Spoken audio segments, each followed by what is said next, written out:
ما زلنا مع قول الله جل وعلا Nous sommes toujours avec وأتموا la الحج parole d'Allah والعمرة le Très-Haut et accomplissez pour Allah le pèlerinage et la Umrah. Sourate Al-Baqarah 2, 196. Nous avons déjà parlé, dans la mesure qu'Allah nous a facilité, du sens de l'accomplissement du Hajj et de la Umrah pour Allah, et de ce qui en découle quant à l'obligation d'accomplir toute œuvre pour lui. Nous complétons aujourd'hui, avec l'aide d'Allah, certains des faits de foi qui subsistent concernant ce noble verset du livre d'Allah. Ceci en nous arrêtant sur le terme « wa atimmu » et « accomplissez ». Cet ordre prodigieux qu'Allah a placé en introduction de cette œuvre immense qu'est le Hajj et la Umrah, ainsi que les œuvres qui en relèvent et qui ne devraient être que pour Allah. Car lorsqu'il te demande l'accomplissement, il te demande en réalité d'accomplir conformément à la manière dont tu as entrepris l'action. Une action n'est dite accomplie que si elle a été entreprise conformément à ce qui est demandé pour son parachèvement. Le sens de ces propos est que cette expression synthétique dans le livre d'Allah est une expression extrêmement étonnante.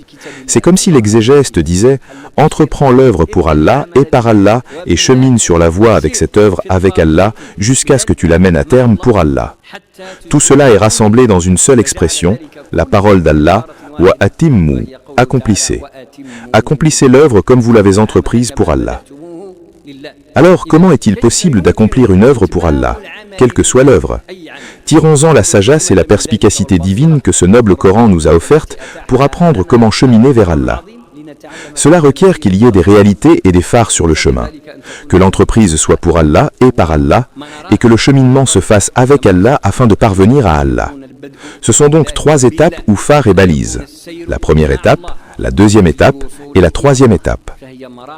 Le croyant se doit de les avoir présentes à l'esprit dans chaque œuvre, afin que le sens de l'accomplissement se réalise pour lui, afin qu'il accomplisse sa prière pour Allah, son aumône pour Allah, son jeûne, son pèlerinage, son aumône, son combat et tout ce qu'il entreprend pour Allah.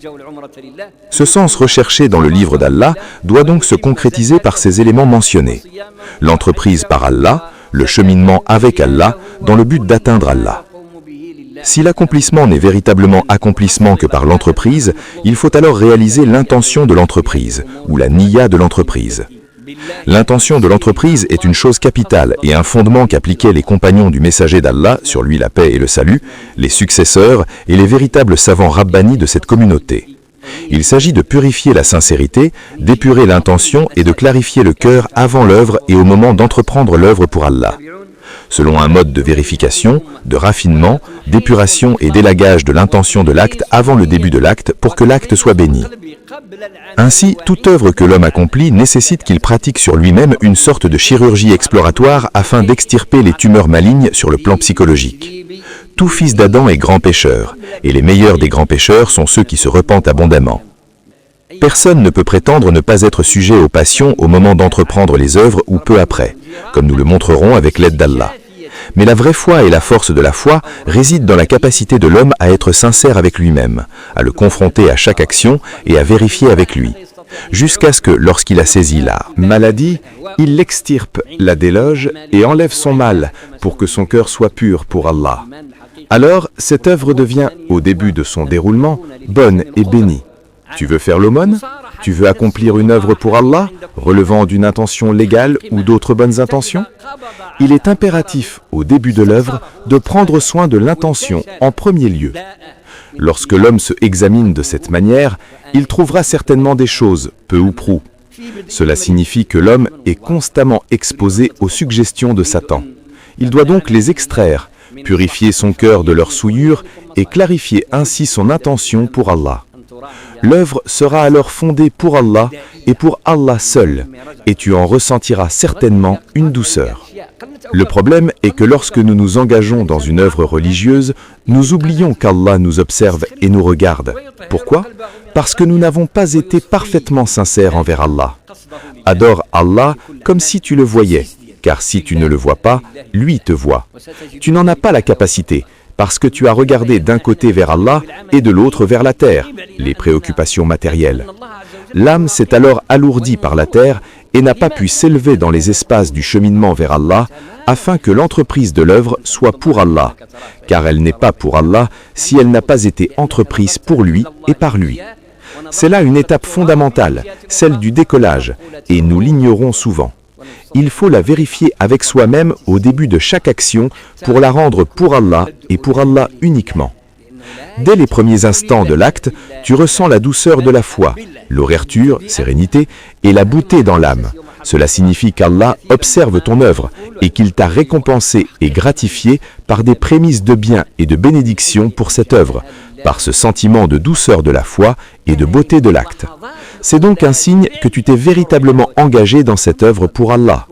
Il ne t'est pas difficile de constater qu'Allah te regarde et que les anges célèbrent cette œuvre, en raison de ce qu'Allah leur a enseigné, de la sincérité de ton intention et de la pureté de ton objectif. Ils célèbrent cette œuvre et te célèbrent toi-même. À ce moment, dans notre exemple que nous traitons, à savoir la réalisation de l'entreprise pour Allah, tu commences à appliquer un engagement et une alliance avec Allah.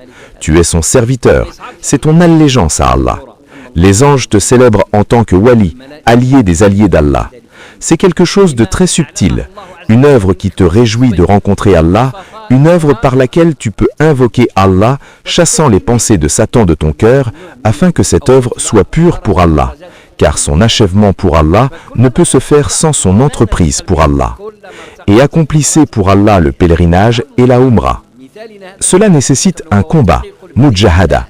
Tu as besoin de lutter contre ton âme, de la presser et de lui faire du mal, dans le sens de la contraindre, afin qu'elle devienne pure pour Allah, pour lui seul.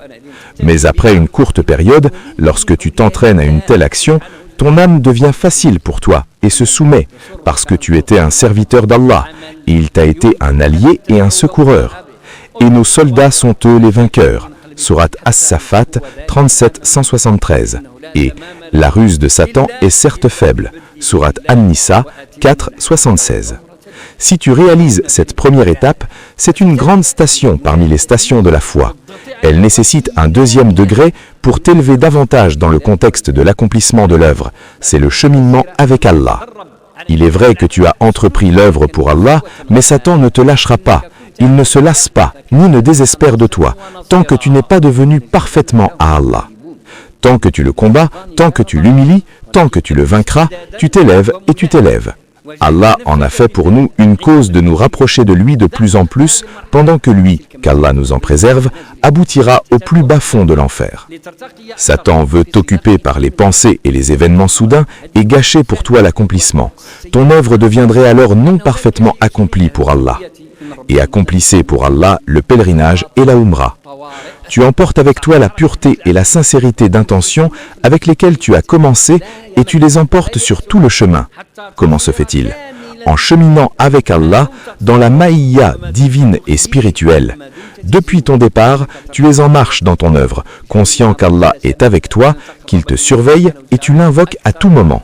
C'est pourquoi il est dit dans le livre d'Allah, une invocation que nous adressons à notre Seigneur chaque jour plusieurs fois, c'est toi que nous adorons et c'est toi dont nous implorons l'aide, Sourate Al-Fatiha, verset 5. C'est toi que nous adorons englobe tout, l'entreprise, l'accomplissement et la fin, tout. C'est toi dont nous implorons l'aide, c'est-à-dire que nous t'implorons d'aider à t'adorer. Il n'y a de succès dans l'adoration que par Allah, de préservation dans l'adoration que par Allah, ni de perfectionnement de l'adoration que par Allah. Tu dois donc cheminer avec Allah en demandant l'aide d'Allah. Que Satan ne te trompe pas en te disant « tu es capable de faire par toi-même ». Non, toi et moi, nous sommes tous pauvres, besoin d'Allah.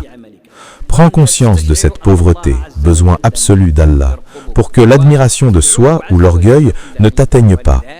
C'est l'événement soudain le plus dangereux qui puisse arriver à l'homme, car c'est Allah qui t'a accordé le succès pour chaque action et t'en a donné la capacité.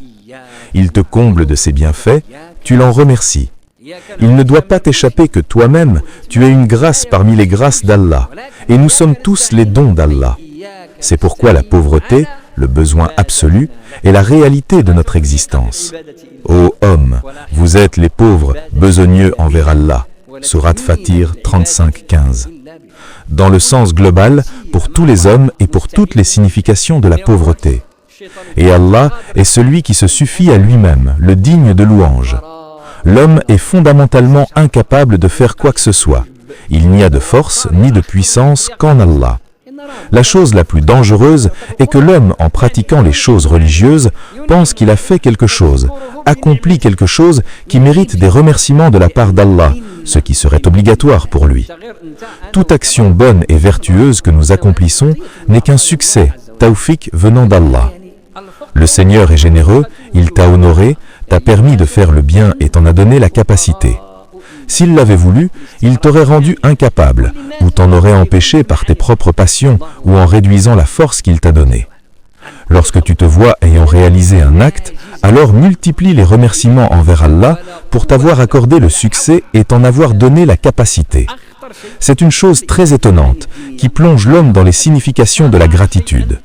Tu remercies Allah pour la gratitude, tu le remercies de t'avoir fait être reconnaissant, tu augmentes alors en servitude, en humilité et en soumission. Le résultat est, je ne peux ni cheminer ni parvenir si ce n'est par toi seul, sans associé. Tu réalises ainsi un deuxième rang ou un deuxième succès dans les degrés de la servitude, après avoir vaincu Satan en purifiant le début de l'œuvre pour Allah. Tu le vains à nouveau en écartant les événements soudains, pensées parasites, du chemin. Tu te trouves en train de t'élever de plus en plus haut, car les significations de la satisfaction, de la sérénité et de la miséricorde descendent sur toi en chemin. Tu gagnes alors en fermeté. C'est pourquoi tu as besoin de ce degré pour l'atteindre par la permission d'Allah. Le simple fait de réaliser la sincérité au premier degré, tu te trouves au deuxième degré. Dès que tu réalises la sincérité au deuxième degré, tu te trouves au troisième degré, qui est le degré de l'achèvement et de l'accomplissement parfait. Et accomplissez pour Allah le pèlerinage et la Umrah. Lorsque tu mènes ton œuvre à terme, tu es arrivé à la destination. Il n'y a aucune action sans ces trois choses que nous avons mentionnées et que nous exprimons maintenant d'une autre manière. Il y a les antécédents, ce par quoi tu as commencé, les conséquents, ce qui vient après, et les concomitants, ce qui t'accompagne pendant que tu chemines. Nous avons parlé des antécédents et des concomitants par avant. Restent les conséquents. Il peut arriver, qu'Allah nous en préserve, que l'homme fasse une bonne action au début, soit également bon sur le chemin, mais la perde à la fin. Comment?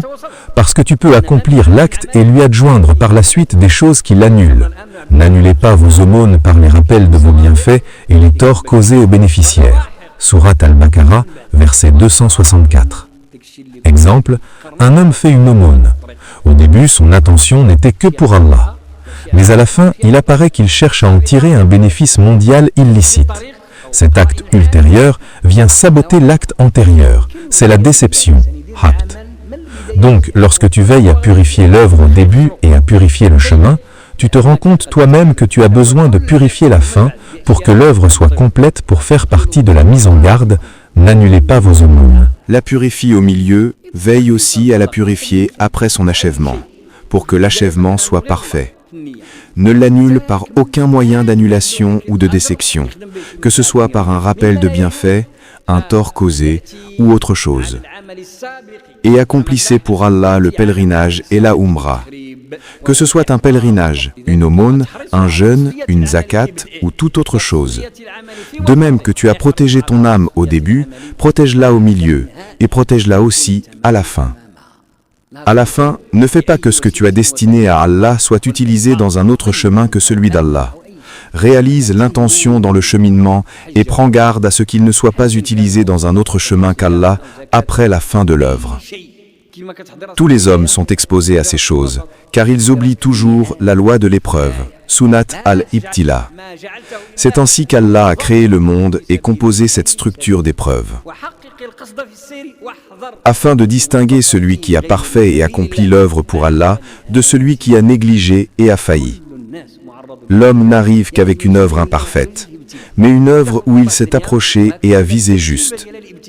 Ne te trompe pas toi-même.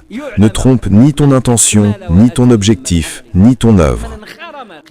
Si tu agis ainsi, notre Seigneur est généreux. Visez juste et approchez-vous, comme dit notre maître Muhammad, sur lui la paix et le salut. Visez juste, approchez-vous, et vous ne pourrez pas tout compter, c'est-à-dire être parfait. Et mon Seigneur, lui, comptabilise pour toi, t'ajoute de sa grâce et complète ce qui te manque. Par ces trois degrés, l'homme parvient avec la permission d'Allah à l'objet de la parole d'Allah. et accomplissez pour Allah le pèlerinage et la Umrah. Pour Allah, il ne convient donc pas d'y associer quiconque, puisque tu l'as destiné à Allah. C'est pourquoi l'homme croyant, lorsqu'il examine sa vie, toute œuvre qu'il a accomplie selon cette mesure, toi et moi, nous sommes tous saisis de honte envers nous-mêmes. C'est la vérité. Le croyant n'est pas insouciant de cela. Ses passions l'attirent nuit et jour. Il court après les désirs de Satan. Des arrêts sont nécessaires pour te demander comment chemines-tu vers Allah. Comment est ton adoration? Comment est ta religion? Comment est ta piété? Comment est ta crainte d'Allah? Comment est ta dévotion? Comment sont tes péchés? Ce qui te manque, ce en quoi tu es incapable. Lorsque tu te poses ces questions, tu trouveras alors les brèches. C'est à ce moment-là qu'Allah t'aidera à les combler. Que ces péchés et ces fautes ne t'affolent pas, ne te détruisent pas et ne dépriment pas ton moral. Non, jamais. Le croyant dans ses actes d'adoration ne doit pas désespérer de la miséricorde d'Allah. Le noble hadith prophétique, notre maître Muhammad, sur lui la paix et le salut, hadith authentique rapporté par Tirmidhi avec une chaîne bonne et authentique, et fait suivre la mauvaise action par une bonne action, elle l'effacera. Et comporte-toi envers les gens avec une bonne moralité. Et le noble verset dit « Ô mes serviteurs qui avez commis des excès à votre propre détriment, ne désespérez pas de la miséricorde d'Allah, car Allah pardonne tous les péchés. Quant à cheminer sans guidance, sans surveillance et sans autocritique, cela rend l'âme arrogante et la perd. Ton âme qui est entre tes flancs devient une idole tyrannique destructrice. Tu pries, tu jeûnes, tu donnes l'aumône, tout cela ne vaut rien, même pas une seule grâce parmi les grâces qu'Allah t'a accordées. C'est pourquoi la constatation des péchés est une immense grâce. Personne n'entrera au paradis par ses œuvres, car nos péchés sont toujours plus nombreux que nos bonnes actions. On demanda, « Pas même toi, ô messager d'Allah ?» Il répondit, « Pas même moi, à moins qu'Allah ne m'enveloppe de sa miséricorde. » Qu'Allah nous enveloppe, vous et nous, de sa miséricorde, nous fasse entrer au paradis par sa grâce et sa faveur. Que la prière et le salut d'Allah soient sur notre maître Muhammad. Et notre dernière invocation est « Louange à Allah, Seigneur des mondes. » وأدخلنا الجنة بفضله ونعمته وصلى الله وسلم على سيدنا محمد وآخر دعوانا أن الحمد لله رب العالمين